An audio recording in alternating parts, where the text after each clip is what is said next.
Então, Pedro, nós estamos aqui em mais um Culturalmente, né? Que é uma iniciativa da Carla, minha, baseada no desejo antigo de fazer rádio, originalmente, fazer programa de rádio.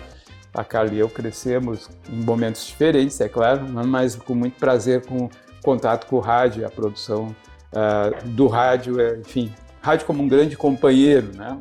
Para nossa felicidade, desde o rádio sumiu, o rádio se multiplicou, ganhando imagem, né? Que é a realidade hoje do rádio. Mas convidamos então a ti, Pedro, para a gente falar um pouco, né? Da vida profissional, da visão de mundo, né? Da visão desse mundo contemporâneo. E a gente pede, né? Que a pessoa inicie se apresentando, então se situando, né?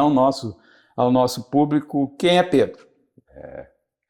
Bem, eu sempre costumo começar me apresentando dizendo: sou Pedro Victor Santos, sou psiquiatra da infância, estou em formação na Sociedade Psicanalítica de Porto Alegre, em seminário, e atualmente eu estou como representante dos candidatos, mas eu sempre friso uma coisa, que eu sou natural de Maceió, que eu estou aqui em Porto Alegre há 9 anos, em março eu faço 10 anos, e eu vim para cá justamente para me tornar quem eu sou hoje, né? Para me tornar psiquiatra.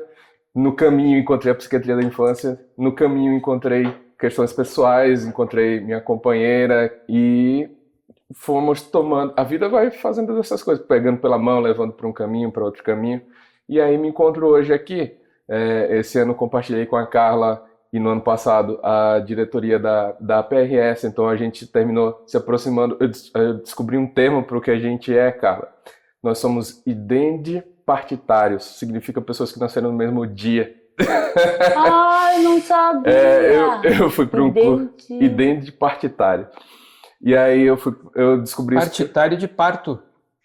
Aí eu não sei, mas acho talvez. Que talvez. Deve ser identidade. Só me falaram que era. Eu procurei hoje no Google para lembrar, porque me falaram. Porque o Jefferson Tenório, que é um escritor, né? Ele também é nosso identipartitário. Também é do nosso dia. Também é do nosso dia. Então, a gente compartilhou isso também nesse ano. A Carla fez a festa, eu me juntei para comemorar. Legal.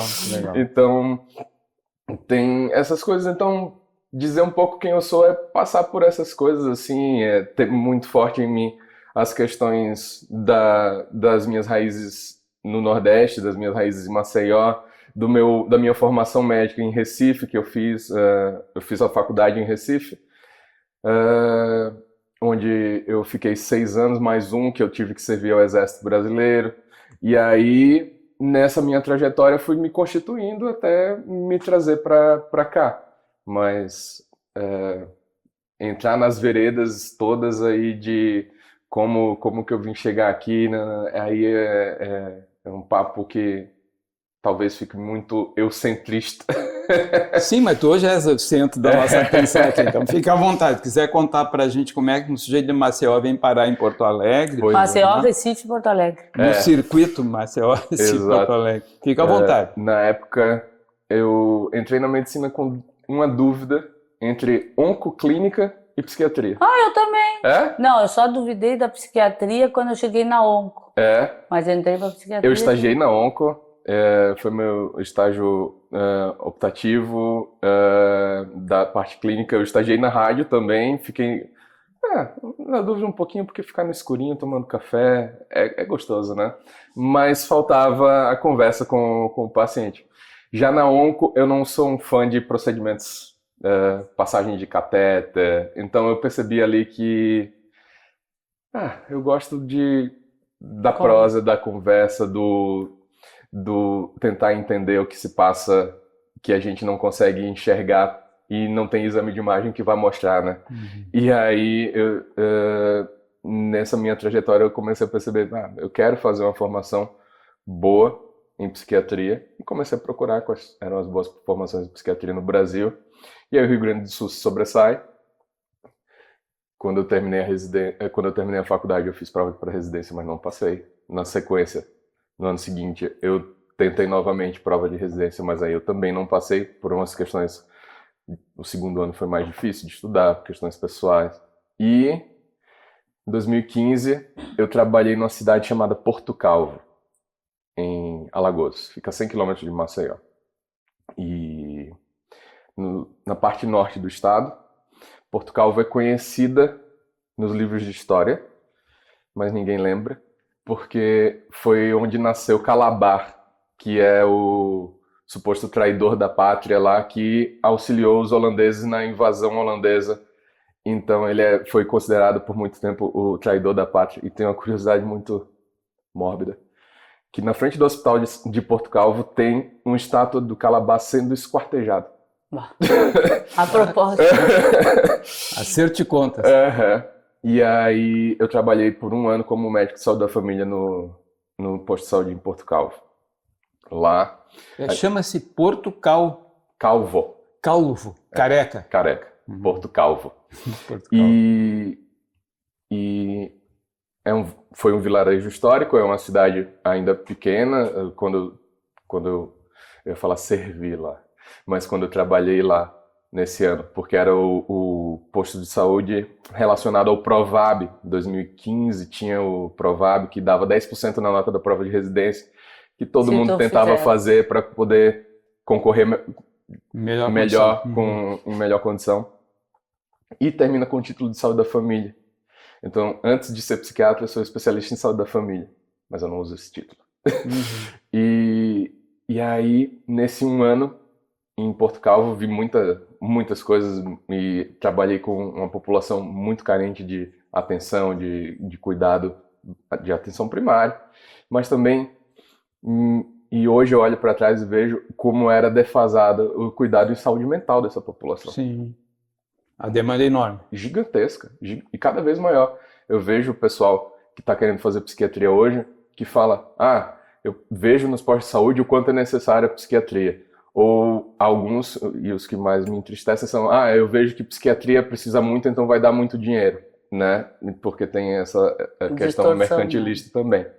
Mas a demanda para a saúde mental tem crescido significativamente, né? E eu lembrei de uma paciente que, nessa situação lá em Porto Calvo, eu atendi, e que me lembrou justamente pelas questões da intoxicação de metanol em São Paulo, porque ela tinha ficado cega por intoxicação de metanol. No caso dela foi porque ela tomava a cachaça ponta de alambique, que tem metanol ou misturado com metais pesados, e aí ela bebia essa porque era mais barato, e aí ela ficou cega. Mas isso já há muitos anos. Mas muitas das minhas vivências e das minhas lembranças hoje também perpassam essas lembranças de quando eu trabalhei no Exército, de quando eu trabalhei lá em Porto Calvo, porque me constituíram como médico e me levaram para a psiquiatria e reforçaram o meu desejo de fazer psiquiatria. E aí, em 2015, eu passei o ano trabalhando em Porto Calvo e estudando para a prova de residência. Então, eu estudava todos os dias, fazia questões de prova, fazia cursinho para entrar na residência e me dediquei. Talvez tenha sido o ano, eu costumo brincar, foi o ano que eu estudei de verdade. Os outros anos eu sinto que eu nunca me esforcei tanto para uma coisa, mas eu tinha um objetivo, que era psiquiatria, no Rio Grande do Sul, clínicas, idealmente, ou no IPUB, na UFRJ, ou o SUS São Paulo. Eu não queria a USP porque o tipo de prova era diferente. Eu não era dissertativa, eu tinha mais dificuldades nas questões de prova dissertativa ao invés de uma prova objetiva. E também coincidiu a data com o Clínicas, então eu fiz a minha escolha. E uma coisa muito engraçada do dia que eu fui, a gente foi fazendo as revisões do cursinho, revisões avançadas do cursinho, toda essa questão de venda para a prova de residência, né? Mas fui lá, comprei, porque precisava revisar, estudar, e os caras dão conteúdo assim de muita qualidade. E aí, no dia, era uma revisão avançada de clínica médica e cirurgia. Ou era clínica médica e pediatria, enfim. Tinham 7 pessoas na sala. 4 queriam psiquiatria. 3 queriam psiquiatria no Clínicas. Nós 3 passamos. Aí na minha turma de residência tinha eu, o Alan e o Cadu, que a gente se conheceu nessa sala de pré-prova em Maceió. Então na minha turma, dos 12, éramos 3 de Maceió. O que era uma coincidência gigantesca. Sim, assim, muito rápido. Né? E aí foi uma coisa muito legal, porque a gente se falou lá, todo mundo era concorrente um do outro. Eu lembro de encontrar com um deles no dia de entrega de currículo, porque a gente tinha que entregar o currículo presencialmente aqui, como faziam os antigos maias. E aí encontrar com um com o Cadu, e ele todo, não, me garantia aqui. E aí todos os 3 passamos, porque naquele momento estava todo mundo intimidado pela presença do outro, natural, né? E aí depois, quando saiu o listão e os 3 passamos, nos tornamos amigos e pudemos relaxar na presença um do outro e ter um ao outro como aliado de Maceió, né? Então foi uma... E eles voltaram para lá, algum? Os 2 voltaram. O Alan e o Cadu fizeram R4 de psicoterapia e voltaram para Maceió na sequência. O Cadu tá hoje professor na Tiradentes, eu acho, e o Alan tá professor na UFAL. Ele passou num concurso lá e tá como professor. E eu fico muito orgulhoso deles 2 meus colegas que voltaram e estão melhorando a psiquiatria alagoana também. Porque tem isso, é uma impressão, mas... porque eu não fiz lá, mas a impressão ainda é de que os centros no Nordeste, e aí eu falo como um nordestino, para psiquiatria e saúde mental ainda não estão como os centros de psiquiatria aqui do Rio Grande do Sul, ou no nível São Paulo ou Rio. Então, outros, eu costumo falar, porque todos me perguntam, mas por que você saiu de Maceió para vir para o Rio Grande do Sul? Lá é tão lindo. Lá é lindo, de fato. É o litoral urbano mais bonito do Brasil, sem sombra de dúvidas. É um tanto bairrista, mas eu sustento, desafio a encontrar um outro mais bonito. Mas o que eu vim para cá é justamente por isso. Se eu fosse fazer gineco, clínica, cirurgia, pediatria, eu ficava no Nordeste. O hospital que eu me formei é o IMIP, que é um centro de referência do Norte e Nordeste. As coisas de gineco, pediatria que a gente pegava eram as mais escabrosas, assim. Peguei mão sendo estudante. Uhum. Então, se fosse para seguir nessa carreira, tava grandão lá. Só que o que eu queria era uma outra área que ainda sinto que estava engatinhando quando eu estava fazendo a graduação. A minha turma é a 3ª turma da faculdade. Quando eu estava fazendo a graduação, ainda não tinha nenhum serviço de psiquiatria montado direito dentro do IMIP. Tinha 4 ou 5 psiquiatras lá.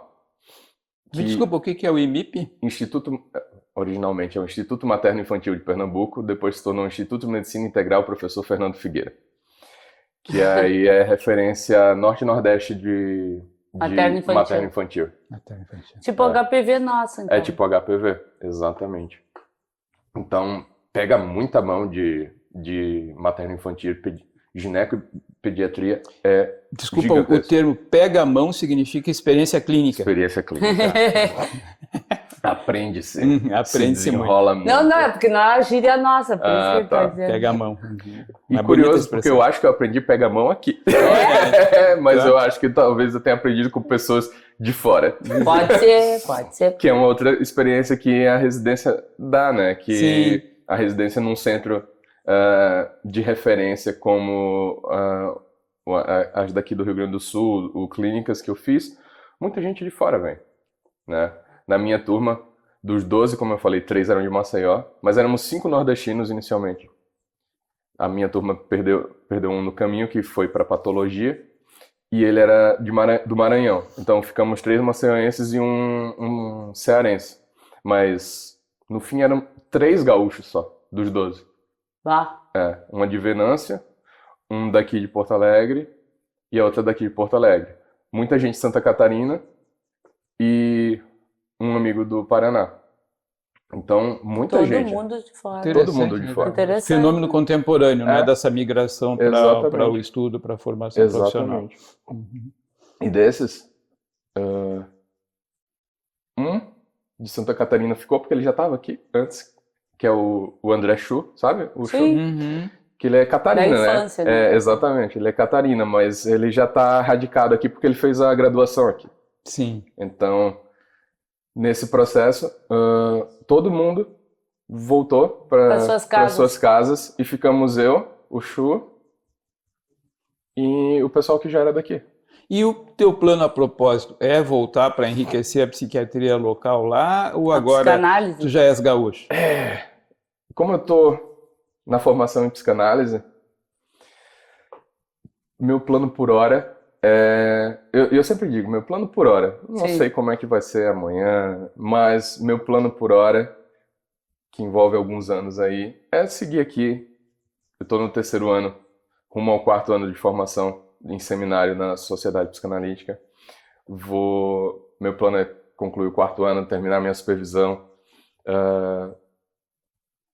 Acho que pretendo permanecer por aqui um tempo, defender eu ainda não sei se eu vou para a área acadêmica. É uma coisa que fica martelando minha cabeça. E como é que foi assim, né, essa adaptação, né? O Nordeste no Sul. Eu migrei dentro do meu estado, né? E já achei uma cultura total, porque eu sou fronteira, fui para praia e vim para Porto Alegre. Eu fiz a universidade em Rio Grande, que é a Federal de Rio Grande, que é praia, que já foi totalmente diferente da fronteira. Sim. Porto Alegre totalmente diferente desses dois locais. Mas tu foi pior, tu veio de lá, Eu gosto de pensar que eu me adaptei bem, mas eu identifico que tem uma série de dificuldades assim para a integração, principalmente para fazer amigos gaúchos porto-alegrenses foi e é muito difícil, né?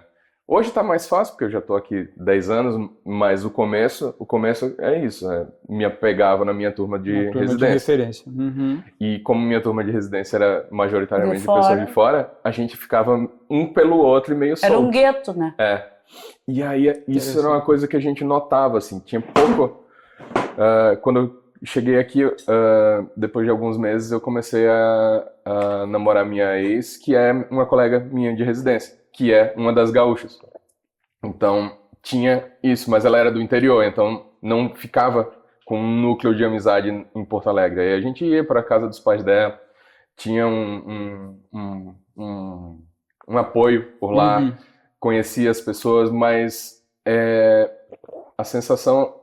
Eu estava até falando com uma amiga esses dias, a sensação de ter que fazer do zero, construir, é angustiante no início, mas depois é muito satisfatório, porque a gente tem a certeza de que tudo que a gente conquistou foi por quem a gente é, pelo que a gente fez, e não porque, porque... É o filho do fulano, exatamente. Neto do ciclano. Aqui eu não sou filho de ninguém, neto de ninguém, pai de ninguém, aqui eu sou eu. E quem me conhece pelo que eu faço, pelas minhas ações, pela maneira como eu me relaciono. E isso é tanto pro bem quanto pro mal, né? Então, mas positivamente isso tem mostrado que as construções que eu tenho feito são muito mais pro bem do que negativas, né? Senão eu não estava aqui sendo convidado hoje para conversar aqui com vocês. Eu penso isso, né? Porque é engraçado. A coisa que eu mais estranhei quando eu vim para Porto Alegre é que eu sou Bom, eu cresci num boteco, então a minha casa sempre teve porta aberta, né? É que eu achava estranho que as pessoas marcavam uma hora para falar comigo. Nunca tive isso no interior. Tava passando ali, bati para tomar um café, para tomar um chimarrão. Sim. Aqui as pessoas marcavam hora. Eu achava aquilo ali fantástico. Eu acho isso muito curioso também, porque na cultura que eu tive durante minha adolescência, minha infância, o máximo que eu fazia era ligar para um amigo e dizer: tô aqui perto, tô passando aí, né? E aí ia na casa de amigos, eu andava muito por Maceió, mas eu noto que... E aí eu fico na dúvida, genuinamente, se é porque eu envelheci e foi passando o tempo e as relações quando a gente é adulto são diferentes de quando a gente é adolescente e criança, ou se é porque aqui é assim. Porque eu tenho essa mesma impressão com São Paulo, por exemplo.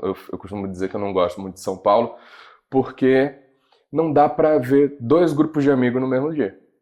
Você tem que marcar com um e passar o dia com ele, e no outro você tem que marcar com o Por outro. causa das distâncias. Por conta das distâncias, porque não dá simplesmente pra ir de manhã eu vou ver fulano, de tarde vou ver Beltrano, e de noite vou pra casa, vou pro hotel. Não dá, porque de manhã você tem que ver fulano, mas já vai ser no final da manhã, porque os dois têm que se deslocar pra um lugar, e quando vê já é 2 da tarde, não dá mais tempo de chegar no outro lugar com outro amigo.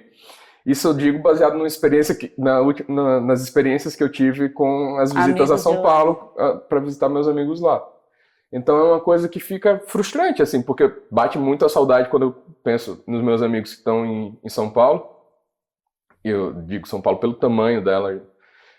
É isso, de não vou conseguir ver o pessoal que eu quero. Então vou ver um ou não vou ver ninguém? Porque fica uma coisa de, pá, e como é que vai ser? Eu vou ver um e eu queria também ver meu outro amigo, não vou poder.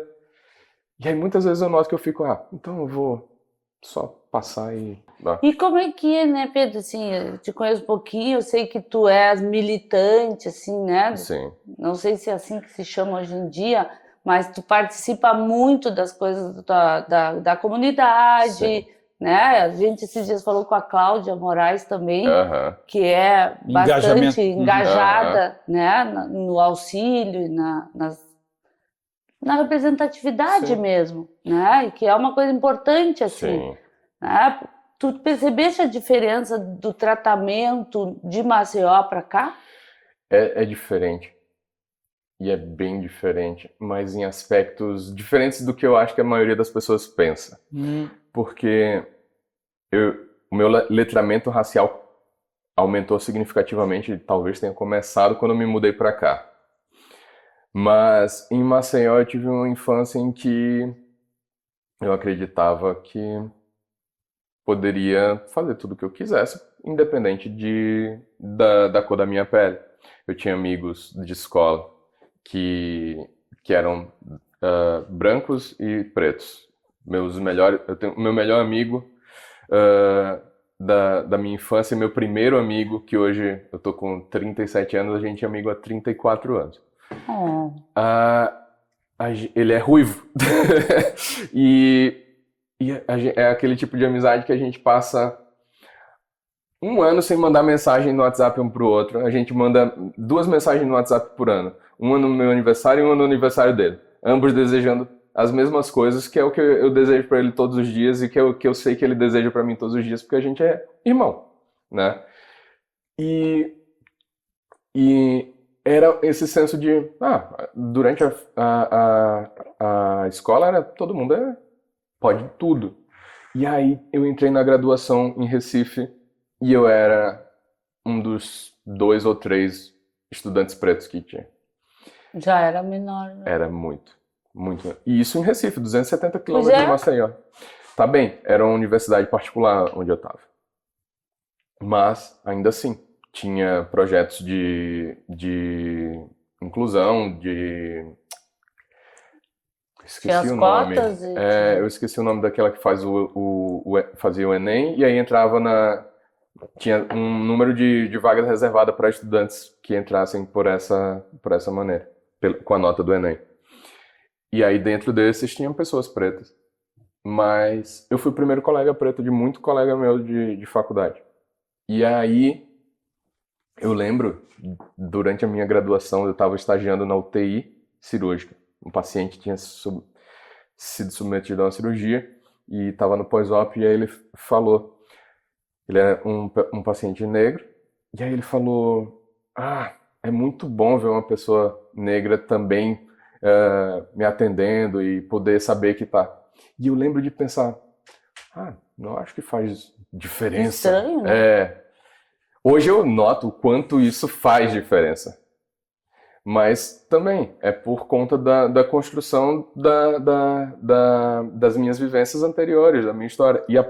Mas aquilo grudou. Tanto que hoje faz 13 anos disso daí e ainda tá repercutindo e E talvez por isso o teu letramento tenha aumentado. Exatamente. Também, né? E essas questões começaram a me encucar.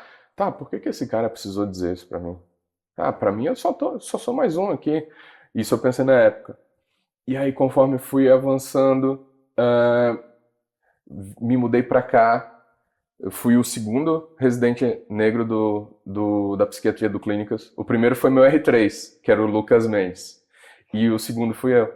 Então, teve alguns outros na psiquiatria da infância, antes de mim, mas na psiquiatria geral, pouquíssimos.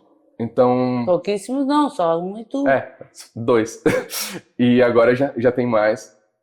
Mas isso tudo, como eu lembro de um dia que eu estava trabalhando aqui numa clínica popular, ali no centro, e estava um horário vago, e veio um senhor que trabalha em serviços gerais falar: ah, doutor, é a primeira vez que eu vejo um médico preto. E eu acho que isso me pegou muito, porque se a gente para pensar em estatística, não é para ser a primeira vez de uma pessoa com quase 40 anos ver um médico preto. Estatisticamente, era para ele ter visto já essa representatividade muito antes, né? E tem uma frase que eu gosto muito, que é: a gente só pode ser aquilo que a gente vê que pode ser possível, né? Então é preciso que tenha exemplo para a gente poder... Que tenha mais médicos negros. Exatamente. Para que alguém deseje negro ser médico. Teve eu trabalho com psiquiatria da infância, teve uma vez que eu saí para pegar trabalhava no Hospital Santana, eu saí para pegar o papel que saiu da impressora de receita. Quando eu volto, tá a criancinha sentada na minha cadeira brincando de digitar no computador, brincando de médico, que é o que ele via que eu fazia. E era uma criancinha preta que pôde, talvez, poderia ser, só estava imitando o médico que estava vendo. Mas ele teve um médico preto para servir de exemplo para ele. Então ele poderia, a partir daquele momento, dizer: eu posso, quero, e vou ser como o Dr. Pedro. Que muitas vezes, isso é das maiores violências que o racismo pode fazer. Que é arrancar e destruir o sonho no momento que ele nasce. Da criança chegar e dizer: eu quero ser médico, mãe. Ou eu quero ser médico, tia.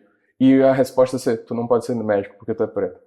Eu lembro de uma situação com um amigo, eu lembrei dessa situação recentemente, dei ela de exemplo algumas vezes.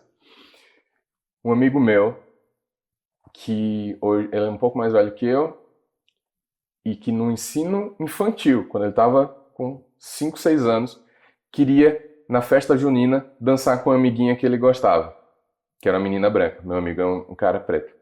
E a professora do ensino infantil disse: não, branquinha dança com branquinho, pretinho dança com pretinho. Isso é um tipo de violência que é indescritível, porque mira a construção da identidade da pessoa. Por que ele não pode dançar com a coleguinha dele? Qual a diferença? Objetivamente, isso faria... Exatamente. Isso, né? Então, são essas questões que vão se somando e me fazem pensar o quanto é importante a gente poder falar sobre questões raciais e ter um melhor letramento racial relacionado às noções sobre branquitude, sobre negritude, sobre o que significa estar inserido na sociedade e quais papéis que a gente vai exercer nela, né?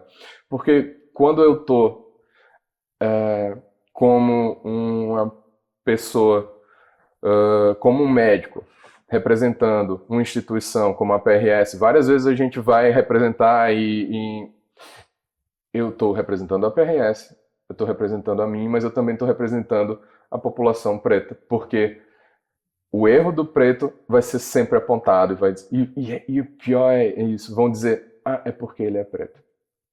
Dificilmente dizem: é porque é branco. Fazem isso com mulher, né? Sim. Acidente de trânsito: é porque é mulher. São coisas absurdas. A melhor motorista que eu já conheci era uma mulher, que era minha tia. E a gente às vezes não nota ou reproduz absurdos na fala sem ter um senso crítico. Então, eu acho que a principal questão do letramento racial é se reconhecer como um fator dentro da sociedade, é de ter noção de que, tá, eu nasci do jeito que eu sou, nasci branco, mas o que significa ser branco diante da sociedade? Será que eu vou ter algum tipo de vantagem? Será que essa vantagem é explícita ou é implícita? Dificilmente as vantagens são explícitas, né? Porque se são explícitas, dá pra qualquer pessoa reclamar e dizer, olha, isso é injusto. Mas aí que tá a questão toda do racismo, que é no implícito. É em deixar a dúvida. É em, não sei se foi racista. Será que eu não tô viajando? Coisa da minha cabeça. Será que não é coisa da minha cabeça? É como muitas vezes parece também as questões de assédio, né? Sim, será que assédio. aconteceu? Não sei. E aí, várias vezes aconteceu comigo de eu falar com alguém e dizer, e essa outra pessoa dizer, isso foi racista, né? É verdade. E construindo essas noções assim. Porque se a gente não tiver essa noção, um monte de coisa vai passar despercebida. Uma coisa que eu defendo muito, né, Pedro, que assim, eu por empatia, por vivência, né, fui pobre, já escutei, né, médico não pode, pobre não é médico, né, então acho que tem coisas que a gente pode usar da empatia até para tentar entender, mas acho que a gente é muito pouco educado, acho que até isso é uma das coisas que a ideia de conversar sobre isso, que é educar mais, tem coisas que eu não sei, talvez eu peque, não é porque eu estou fazendo o que sempre fiz, e fui criado numa sociedade que me ensinou assim, agora me dá um outro parâmetro, me ensina, por isso que eu digo sempre, mas eu estou fazendo certo ou estou fazendo errado? Porque às vezes eu faço, não é por intenção, né? Deve ter essa diferença, né? Tem, mas também tem uma outra questão aí que muita gente da militância fala. Eu não participo de movimento organizado negro, eu faço meus estudos mais em casa, ou da vivência, de discussões com colegas, de postura, né? Mas tem muita gente da militância que fala sobre as questões de ter que ensinar. Muitas vezes a gente se cansa de ter que ensinar, porque ficar ensinando e dando porrada e levando porrada é exaustivo, né? Sim.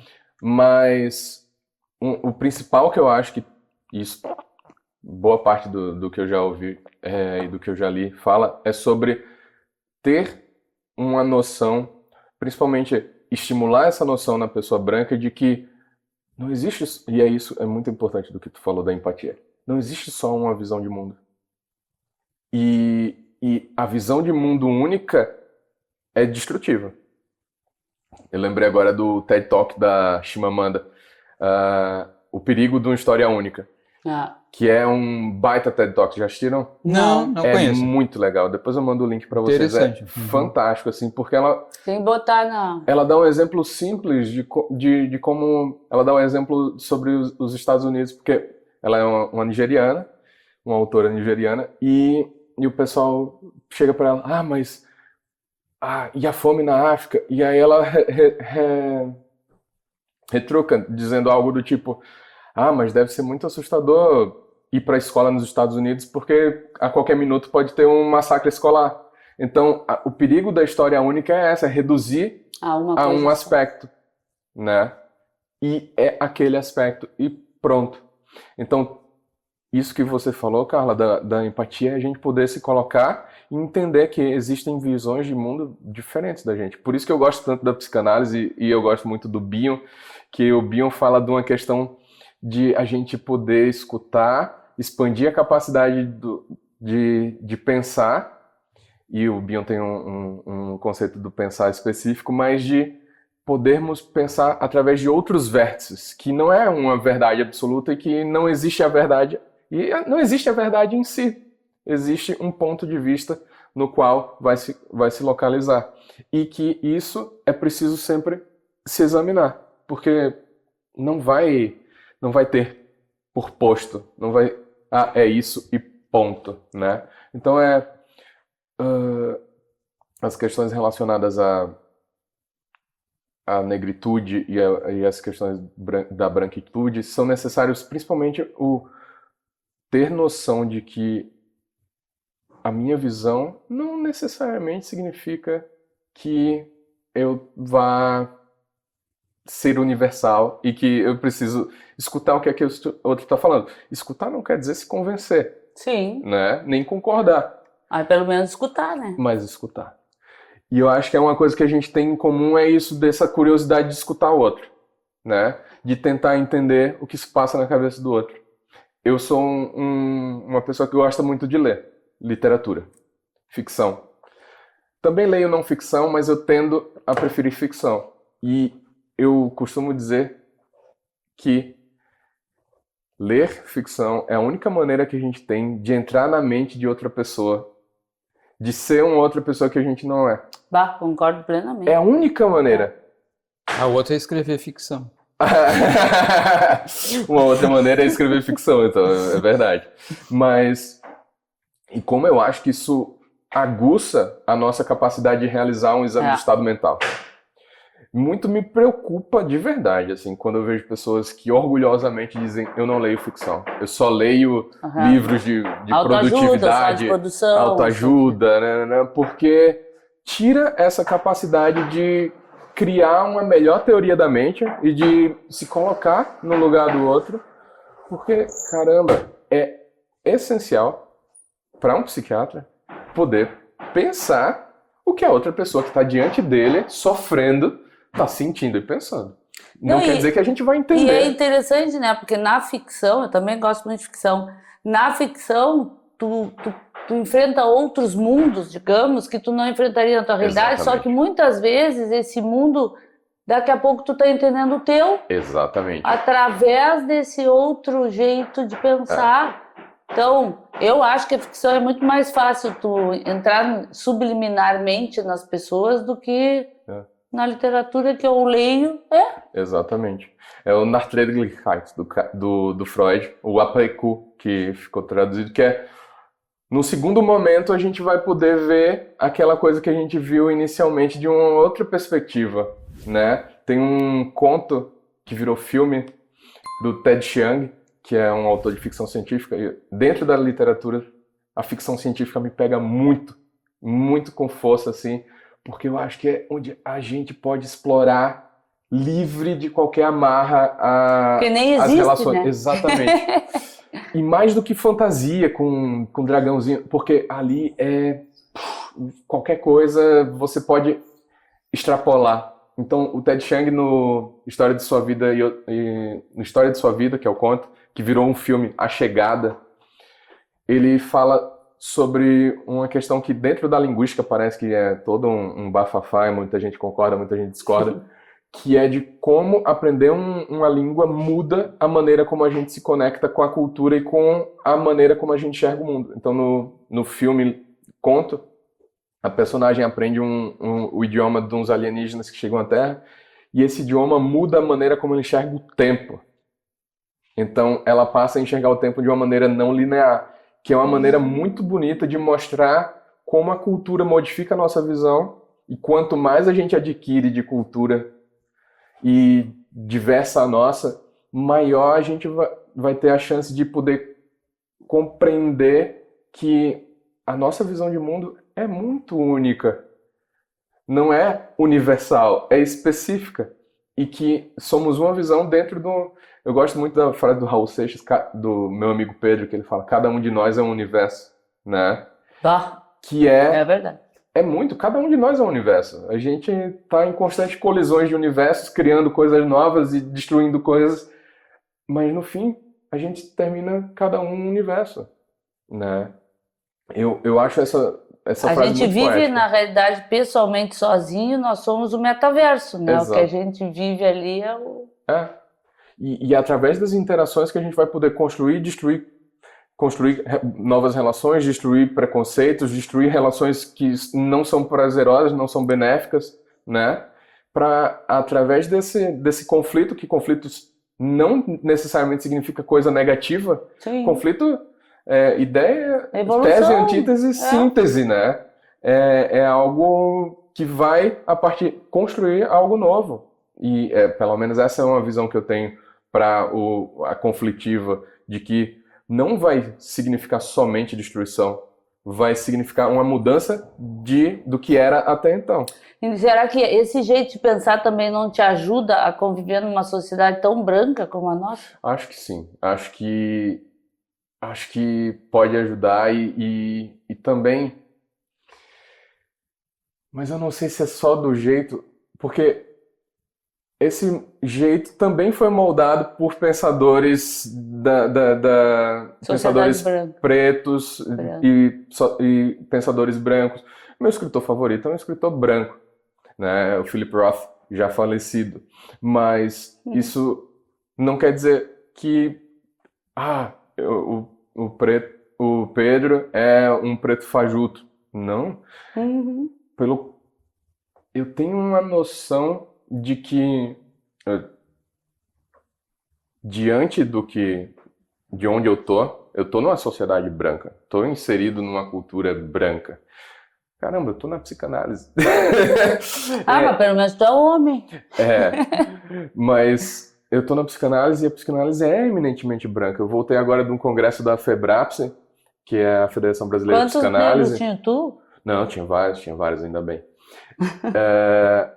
Mas isso é um movimento que está sendo feito, porque várias instituições de psicanálise estão fazendo um movimento de ações afirmativas, em que consiste em oferecer ou uma análise a um preço ajustado ou bolsa para as pessoas que estão se candidatando. Pro percurso, né? E mais, uma colega lá falou, da Sociedade Brasileira do Rio de Janeiro, que isso é um ponto muito importante, que não é uma ação afirmativa por questões socioeconômicas, é por questões raciais, porque é necessário que seja racial e que seja independente da condição socioeconômica, porque é uma reparação histórica. Por 400 anos no Brasil, o negro foi diminuído e escravizado, né?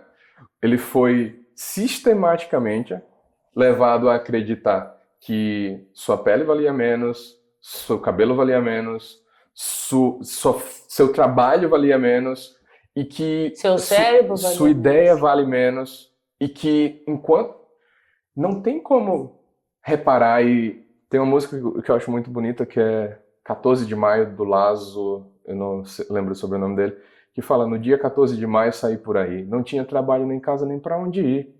Que o dia 14 de maio é o dia depois da assinatura da Lei Áurea, que foi largado, não foi construído, não foi elaborado, vamos fazer tal coisa. Foi, se virem, largaram É de que nem mão. estão fazendo com os doentes mentais agora. Sim, estão largando de mão. E no largar de mão é destrutivo. E aí não tem como dizer que é uma questão socioeconômica, porque eu sou um homem preto de classe alta, mas uma pessoa preconceituosa não vai olhar para a minha classe.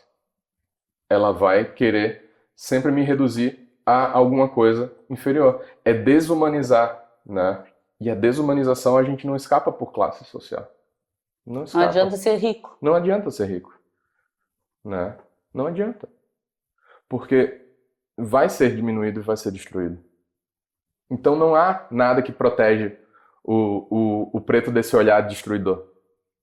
Porque é em si destruidor. E a identidade a gente constrói a partir do outro, né? O Frantz Fanon fala que a gente está sempre se constituindo através do olhar do outro, mas o outro que nos olha é branco. Então a gente está sempre se constituindo através do olhar do branco, que diminui a nossa capacidade. Porque fomos e aí entra uma questão da colonização, que é diferente na África de como é diferente em países colonizados, né? Porque o sistema de destruição é muito bem articulado. Foi muito bem articulado. Eu costumo brincar que o pessoal fala, racismo reverso, tem racismo reverso. E eu falo, olha, a única maneira de poder existir um racismo reverso é se a partir de amanhã a gente baixar uma lei que os brancos no Brasil serão escravos dos pretos e por 400 anos a gente mantiver essa lei e depois a gente suspende essa lei. Aí a gente pode dizer que somos todos iguais e que se tiver qualquer ato de racismo, vai ser um racismo reverso, vai ser racismo... Como isso não é possível e não vai acontecer e não é uma coisa que eu queira, não existe racismo reverso. Não existe essa ideia. Não tem como haver. Não tem como. É impossível, porque não existe um sistema que vai proteger e perpetuar esse tipo de relação. Interessante, né? Eu costumo pensar isso de um jeito muito didático, assim, porque eu acho, né, pelo menos fica muito claro na minha mente. Uma outra coisa também que acontece com alguma frequência é de fazendo um paralelo de preconceito racial com antissemitismo, né? Só que é muito distinto, cada um tem suas peculiaridades, mas é distinto porque, e é um outro exemplo que eu trago sempre, que se alguém entrar aqui e resolver matar os pretos, vão saber fácil. Dificilmente vai saber, entrar aqui, quero matar os judeus, não vai saber quem é judeu. E não vai ter um judeu que vai levantar a mão e dizer, eu sou judeu. Exceto os... a não ser Mas também é uma manifestação E é uma manifestação que os distingue, mas que é construída, né? Diferente do tom de pele, que não é construído. É o que eu sou. Sim, não tem como trocar. Não tem como eu mudar isso. Tô te ouvindo aqui esse tempo todo, né? Uma coisa que chama atenção em ti, o teu trânsito por uma temática delicada, né? Delicada, sei lá, temática difícil, sim, né? Com desenvoltura, e em vários momentos tu diz, eu brinco, ou seja, tu tens, tua natureza te deu isso, teu aprimoramento humano te deu isso, a habilidade de transitar, né, por temáticas penosas de uma forma, sei lá, a gente pode dizer, elegante, criativa, e num caminho muito, pelo que eu entendi, passa pelo teu autoconhecimento, né? E a vinda aqui para o Rio Grande do Sul, já ficou bem claro, te fortaleceu nesse sentido, né, de buscar essa organização que tu chama de letramento, né? E que obviamente vale para amarelos, para beges, para azuis, né? Para brancos, para ruivos, né? Para brancos, né? E tu ressaltasse no trânsito, bom, vem de uma organização familiar, pessoal, de gente que teve acesso, conquistou, né? Acesso a condições financeiras, o que ainda assim não te deu a carta capaz de passar, né, ao largo, né, desse sofrimento, porque estamos falando de sofrimento, vamos ser claros, né? Tudo que tu estás documentando aqui é fonte de sofrimento, né? E tem o contraponto da alegria da conquista, apesar desse trânsito tão penoso. E pelo que eu estou entendendo da literatura, da tua disposição com culturalismo, né? Bom, então parece que o Pedro também transita bem pelas coisas amenas, né? Tu está sendo cuidadoso, né, com as palavras, mas me parece que tu transita bem, né? Tens uma companheira para fazer esse trânsito contigo, né? Segunda tentativa é aqui em Porto Alegre, a primeira rendeu um tempo, essa está rendendo mais tempo. E o que mais que tem de, digamos, no universo pedriano, digamos assim, que facilita a vida e te dá vontade, inclusive, de ficar em Porto Alegre? Além, claro, da formação analítica, que já é um projeto ambicioso de longo prazo. Fico muito feliz de dizer que eu transito amenamente. É algo que eu me preocupo assim, com a colocação das ideias de maneira clara. Eu sempre acho que eu não estou sendo claro. Mas isso é uma característica minha, comigo mesmo. Eu até brinco como eu falei várias vezes, eu até brinco. Eu sou muito jocoso e faço muitas brincadeiras. E a Carla sabe, eu tenho um lema quase interno que é: não há vacas sagradas. Para mim, tudo é possível de ser brincado, desde que com algum grau de delicadeza, para não ofender ninguém, porque a minha liberdade acaba quando ofende outra pessoa. Mas de sempre poder brincar, de aliviar, porque eu acho que a vida já é tão tensa, e tão cheia de coisa, e tão cheia de responsabilidades, e que eu acabo preferindo quando as coisas não precisam pesar nos ombros. Então, como eu falei, eu leio muito, eu me divirto lendo. Eu gosto muito de jogos de imaginação, RPG, role-playing games. Ontem à noite teve um evento aqui em Porto Alegre, na loja Nerds. Lá, evento de Halloween, que envolvia... montaram mesas aleatórias em que uma pessoa ia narrando na mesa com 6 pessoas cada mesa, ia narrando história. Eu participei de uma mesa com alguns amigos que eu conheci jogando RPG também. Então, são coisas que... Isso me entretém desde a minha adolescência ali, quando eu comecei com os meus amigos. Eu e minha esposa gostamos muito de filmes e séries. E assistimos muitas séries de TV. Vamos com alguma frequência ao cinema, embora minhas últimas experiências no cinema tenham sido angustiantes e muito tristes, porque as pessoas parece que pararam de aprender a conviver em sociedade em cinema, porque bota o celular para tocar e fica... O Moacir Scria chamava os terroristas do cinema. Lembra? O Moacir Scria E isso antes da pandemia, porque parece que depois da pandemia... Imagina agora, ele ficou uma coisa assustadora, assim, de... As pessoas parecem que estão achando que estão sozinhas na sala de cinema. Que é uma sensação muito boa. Em si, boa. Né? Mas não estão sozinhas no cinema. Então... botam a luz da tela lá em cima do celular, né? Lá em cima e atrapalha a experiência. Então, minhas últimas experiências no cinema foram muito frustrantes. Mas eu insisto. Durante a pandemia, eu cheguei a falar para a minha esposa: cinema acabou. Agora é só em casa. Só que... não tem como uma tela, né? É diferente. A experiência de ver um bom filme numa boa tela, com um bom som, e de ver antes. Porque o cinema... Hoje eu noto que eu vou ao cinema para ver antes. Ver antes que chegue no streaming, ver antes que... sim. né? Porque é uma experiência mais imersiva. Mas aí essas coisas me tiram da imersão. Mas sabe o que é? Eu uso, o Salgado frustrante. também gosta, por sorte, a gente senta na primeira fila. Sim. Se perde muito, se perde, mas eu perco as pessoas. Eu não vejo o que passa lá para trás, ó. Eu fico só eu, o filme é todo meu. Eu tenho mais dificuldade na primeira fila. É muito...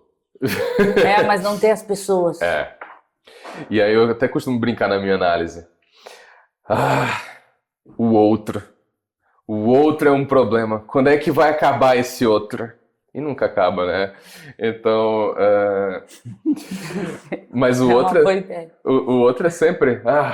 nossa, como é difícil o convívio com o outro. Se o outro fosse como eu... aí não seria o outro. E aí a gente não teria diversidade, não teria as coisas tão legais que o outro também proporciona. Tu passasse por uma palavra que eu acho bem contemporânea, que eu tenho ouvido em estudos genéticos, né? Por tradição, os grandes estudos genéticos são europeus, são caucasianos, e o pessoal da genética não faz muito, descobriu da importância da heterogeneidade, né, das amostras, para se poder fazer afirmativas mais consistentes sobre a natureza humana ou patologia. Então, afora a questão do ajuste histórico ao limite do possível, que tu estavas falando, né, das restrições com o preto, com a negritude, também o ganho da sociedade de aceitar, de lidar, de transitar, de integrar-se de uma forma diversa, né? E aí a gente entra também em questões de sexualidade, ideologia, tudo, né? O quanto a sociedade é em si rica porque é diversa. Exatamente. Né? E o quanto a hostilidade com o diferente ainda persiste. Eu sou europeu, sou um autor que publico mais fácil, pensando no mundo acadêmico, eu sou latino, é difícil de um grande jornal dar bola, né? As mulheres não são publicadas. E o outro agrupamento, mulher publica menos, é menos ouvida, é menos palestrante. Ganha menos... Enfim, então o caminho civilizatório é a diversidade. Então acho que com isso a gente estamos sintonizados, Sim, né? sim. Então, o teu esforço peculiar, pessoal, de integração, de entender teu mundo, de entender-te no mundo, né? E como tu dissesse, né? Tem aquela frase, o inferno são os outros, né? Não é só uma frase, não, é todo um pensamento existencialista, né? L'enfer sont les autres, né? Então, e também é o céu, né? É o paraíso. Exatamente. A diversidade parece fazer mais sentido quando a gente pensa em paraíso. Então, o teu esforço pessoal de te aproximar, né, com bom humor, às vezes, imagino que é difícil de manter, né, com vontade de sair com um facão, contribui, né, mais que tudo, além do teu bem-estar, para o respeito à diversidade, a valorização da diversidade. Aqui é normal interromper o outro, tá? Mas deve ser assim nos casais normais. Sim. Mas uma coisa que eu achei interessante, né, quando eu te conhecia, eu disse, eu tô salva, porque eu trabalho em pesquisa, por exemplo, com um grupo que eu brincava que eu era a tia, a única. Agora eu sou a avó já. E que eu aprendo muito com o pessoal jovem, né? Eu só consegui entender a dinâmica dos gêneros e tudo isso hoje em dia, porque um bem jovem teve paciência de me explicar, né? E que é mais difícil para a gente se adaptar à mudança. E contigo, eu me lembro que teve isso, assim, né? Teve uma vez que eu falei uma besteira, os outros me olharam, parece que eu tinha... Aí eu me lembro que eu olhei para ti, tu me acalentou e disseste, não tem problema dizer isso. Ninguém me disse que não tinha problema. Né? Então, o quanto fica mais fácil se a gente consegue ter esse trânsito, mas eu vejo também que o pessoal mais jovem, então agora já está numa geração meio intermediária, né? Mas quanto mais jovens estão ficando, fica muito mais polarizada a situação, né? Os extremos, às vezes, parece que mais velho e mais jovem tendem a escolher mais lados. E às vezes os lados não são necessariamente os... Às vezes até se aproxima, né? Faz a volta, assim. Tipo na política, né? Que parece que dobra aqui o negócio e os dois estão aqui no mesmo ponto. Mas é justamente isso, E o que eu ia dizendo, desculpa. O ponto dos mais jovens, eles tendem a extremismos radicais dos dois lados. Os mais velhos, eu fico com a impressão também de... Aí defende muito um lado ou o outro, de tipo, vou rechaçar tudo aquilo que eu conheci pelo novo, o novo não presta e vou ficar só com aquilo que é conhecido. E como o Salgado falou, a heterogeneidade e a mistura e a construção é necessário para que se forme um pensamento crítico. Uma preocupação que eu tenho, tanto nas minhas leituras de política, eu sou um cara que me identifico muito mais à esquerda politicamente, mas eu sempre leio as questões políticas de uma forma a ser crítico com quem está escrevendo aquilo, para tentar entender o que é que ele está querendo defender com isso. Porque dentro das questões políticas à esquerda, tem um monte de coisa que eu não vou concordar. Tem um monte de coisa que eu acho que é compreendida de maneira equivocada, principalmente quando se trata de questões de psiquiatria e saúde mental, né? Assim como eu também acho que quando a gente lê as questões da direita de psiquiatria e saúde mental, é uma coisa que é muito perigosa para se tornar reducionista de voltar a manicômio e trancafiar os nossos pacientes lá. Eu acho que... E aí é que fica. É como dizer, não tem como negar a importância de uma internação da psiquiatria, assim como não tem como negar a necessidade de uma melhor articulação da saúde mental da população nas ruas. Mas isso não quer dizer fechar hospitais, hospitais que promovem a segurança tanto dos pacientes que estão na rua, quanto dos pacientes que estão lá necessitando dos cuidados para não voltarem para uma prisão, né? Porque com o fechamento do IPF, por exemplo, que é a grande pauta da saúde mental sul-rio-grandense do ano, que é, se a gente não tiver uma noção crítica de que isso vai prejudicar tanto os usuários do IPF quanto os usuários da saúde mental, a gente não está construindo uma política para a população, independente dos lados. Né? Verdade. Não, e desassiste os dois lados. Desassiste os dois lados. Sobrecarrega uma população de trabalhadores que vai precarizar a capacidade de cuidar, porque um psiquiatra não é alguém da segurança pública. Não é, e nem tem que ser, ele é da saúde.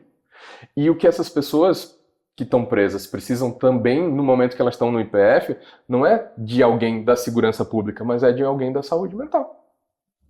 Só que elas estão numa condição de vulnerabilidade por serem alguém que está respondendo a questões da segurança pública. Então ficam nessa sobreposição, um empurrou para o outro e caiu no colo de quem tem menos poder, que no caso é a questão da saúde mental. Então, isso é impressionante, né? O quanto a gente vê isso e que está muito influenciado com a cultura, né? Com a maneira, e pelo que tu está dizendo, desde há 400 anos, quando se fez lá o 14 de maio, tudo, é a mesma coisa. A gente tende a criar demanda antes de preparar o espaço para que as pessoas se consigam viver. E é aí que fica uma coisa de vamos ver como é que dá, só que política pública não é vamos ver como é que dá, é vamos planejar para a execução. Só que o que aconteceu é vamos ver como é que dá. E não dá para fazer política de saúde de uma população dessa maneira. E isso é uma crítica que eu faço tanto à direita quanto à esquerda, porque a esquerda vai lá em alguns representantes de partido, e isso é outra coisa, né? A esquerda é mais do que um partido e a direita é mais do que um partido. São pessoas que têm ideias distintas e aí vai alguém lá e diz, não, tem que fechar o IPF. E aí alguém diz, não, tem que manter os manicômios. É uma coisa assim de não chegar na flexibilidade. São ideias que não estão nem se contrapondo, porque não estão nem se conversando. São duas coisas diferentes que agem como se fosse a mesma coisa. Exatamente. É um desafio civilizatório a convivência com o contraponto, com o contraditório, com a diferença de pensamento. Né? E nesse momento que o mundo, eu acho, vive, né, a gente tem um recuo civilizatório no sentido de polarização e a ausência do encontro dos diferentes para algum eventual consenso. Exatamente. É anticivilizatório polarizar. Né? Exatamente. Essa é uma... Porque eu falei, eu me identifico como alguém mais à esquerda, não quer dizer que eu vá tomar condutas médicas ou em psicoterapia ou em psicanálise para politizar o meu paciente. Não, meu objetivo com o paciente não é colocar política no paciente, mas eu escuto com um olhar, com um viés político, eu escuto com um olhar, foi boa, né? Também se escuta com olhar. Mas eu escuto com essa minha, porque é parte de quem eu sou.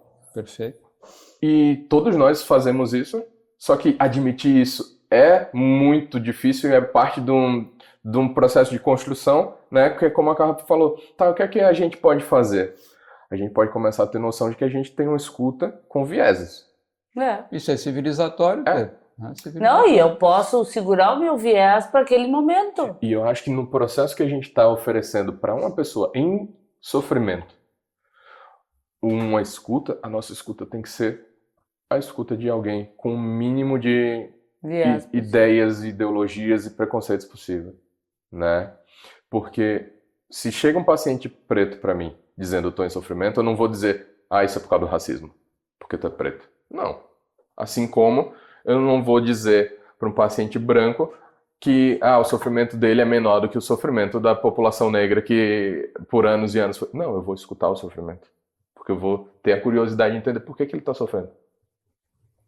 E será sempre um desafio lidar com o viés que naturalmente vai tentar se inserir ali, né? Porque é parte da gente, é essa parte do desafio que a gente tem que ter em... eu estou diante de um outro, mas eu não sou a parte mais importante aqui. O outro que é a parte mais importante. E é o contrário de como eu tô quando eu tô no cinema. Porque no cinema eu sou a parte mais importante. O outro é que se exploda, né? O outro que deixou o telefone ligado, o outro que mexeu no... Aí eu posso ter raiva do outro. Mas quando eu tô no consultório com o meu paciente, o outro é a coisa mais importante. Sabe que os lacanianos rigorosos, que me perdoem, mas eu gosto de um conceito de Lacan, que é o sujeito suposto saber. Então, quem entra em cena ali, supostamente está a serviço do outro e supostamente é o sabichão. Talvez tenha que se surpreender. Exatamente.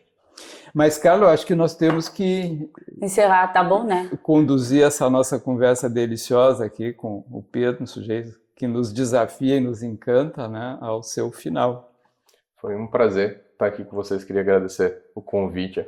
Foi uma manhã muito gostosa de conversa, de risada, de tranquilidade. Assim, foi muito prazeroso estar aqui com vocês. Muito obrigada. Muito obrigada. E eu considero sempre assim, para mim é uma fonte de aprendizado. Estou aprendendo sobre esses temas, estou tentando. Sim, e é importante continuar a aprender. Mas também aprender sem esperar que o outro vai entregar o aprendizado. Ter o aprendizado ativo, né? Isso eu acho que é uma pela coisa... percepção da postura da pessoa. Exatamente, entende? exatamente. Exato.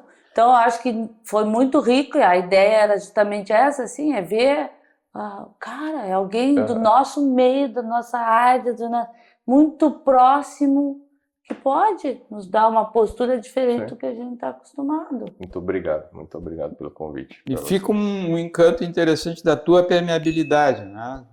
A começar pelo aceitar o convite, né? Para essa nossa projeto tão ambicioso, né?